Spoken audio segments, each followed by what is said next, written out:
After cutting the pieces, I put the two pieces together on the ironing board. And if you notice, my ironing board has a line and I line them up. And right now, if you think this is one piece of fabric, that's great because it should look that perfect.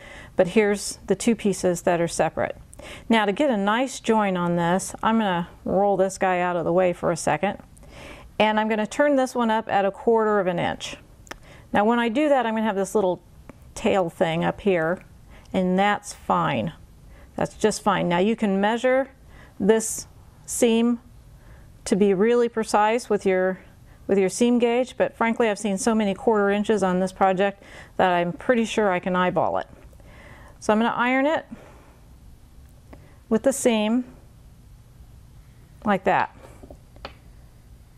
And of course you know I'm going to use Steam-A-Seam in this case to bind it. So I'm going to put my Steam-A-Seam piece right there.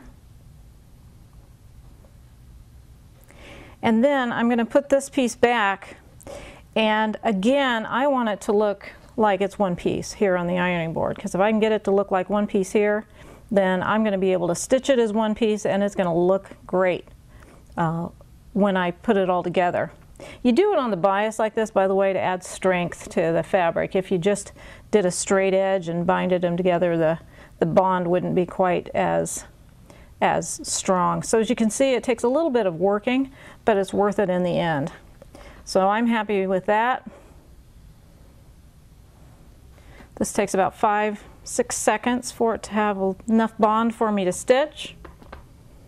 And now I'm gonna clip off this little tail, and always watch the tip of your scissors because you're kind of concentrating on what you're cutting, but sometimes if you're not watching, your tip will be cutting something you don't want to cut. All right, so I'm ready to go to the machine now with this. Now I'm going to be sewing on this nice fold, and I really don't need to do anything else, but if you're afraid you won't be able to see the fold when you get to the sewing machine, go ahead and put a little pencil mark there and mark it. But now we're ready to stitch this piece and put it together. A little tip, again, I use my chip clip to keep everything together because this piece is going to get longer and longer and a little unwieldy. And at this point I'd like to mention that the pattern itself only calls for you to put the two pieces of fabric together and then the binding. And that would be great if it's going to be a wall hanging. But I'm going to make the assumption that this is going to be used as a blanket, and so I'm making it really heavy duty. So not only did I secure the grid, which is the 12 squares, but then I outlined every one of the designs so that I made sure that it was very secure. Now just like the grid, I worked from the middle out.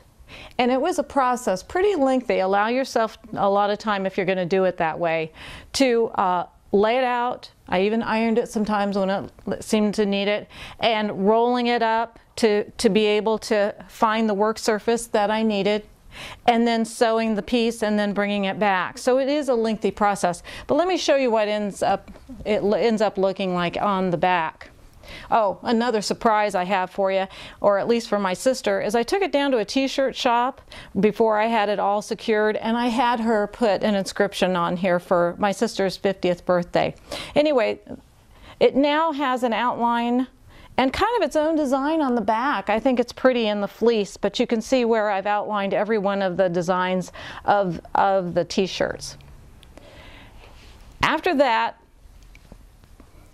I actually went along the border too on both sides. So this thing could go through a hurricane at this point, and I don't think it's going to come apart. But that's good because my sister has a rough and tumble household with all her animals and stuff, so this thing should last. Now, when you're done, your bottom piece will be out like this from your top piece. And so you'll need to cut it. I've obviously cut everything but this piece. I used again my glass piece to secure the area. And I didn't put it right up to the edge, but just kind of to make sure that I was cutting them even. And I trimmed it up more when I got to the machine, so don't worry about it not being perfect when you're down here on the floor, because you can clean it up later. And of course, be careful. I don't want to get my binding there. There we go. Now, the binding. Remember that we joined several strips of material together with a 45-degree angle for the binding. Then I press it in half. It gets sewn on the right side of the quilt like that first, all the way around the perimeter in one piece. In fact, this is where I started. And then I went all the way around once and did it that way. And then as a finishing edge, you'll be folding it over like this. And you can either just stitch it along here, or what I experimented with, let me show you my test piece here, is doing a zigzag stitch. Now I thought about doing it in a contrasting thread, but I decided that if I made a mistake it'd be really obvious. And so I did it in the same color thread as the binding, and I think it works really well. I'm really happy with it. So I'll be finishing it out that way. Also, for a minute, let me talk about pre-washing all the fabrics, and that includes all the fabrics that you use with the patterns of the t-shirts and the back. Also, I want to talk about thread color. To bind the two pieces of fabric together, I used a gold for the top and I used a blue for the bottom. So I put a blue in my bobbin and I used the gold on the top thread. Just wanted to mention that. Now, to finish the whole thing off, you will miter the corners. Let me just show you a turn right here when you're stitching this, because it's a little bit tricky. You'll bring it up like that at a 45-degree, back down like that, and continue on just like that. And then turn it around, miter the corners. Let me show you a mitered corner here. This is what it's going to look like. And then you've got your quilt. So it's going to look fantastic. I'm really happy with how it came out, and really excited about my sister seeing it and having her have it for the celebration of her 50th birthday.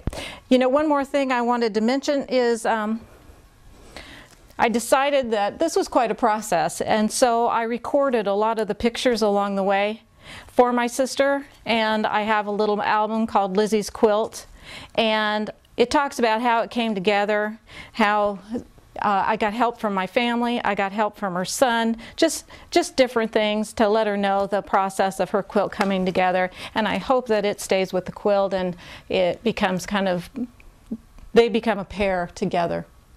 Anyway, I hope you have enjoyed learning more of behind the scenes on how to make your own quilt, and specifically how to make a t-shirt quilt. I certainly have enjoyed the project and having you come along for the ride.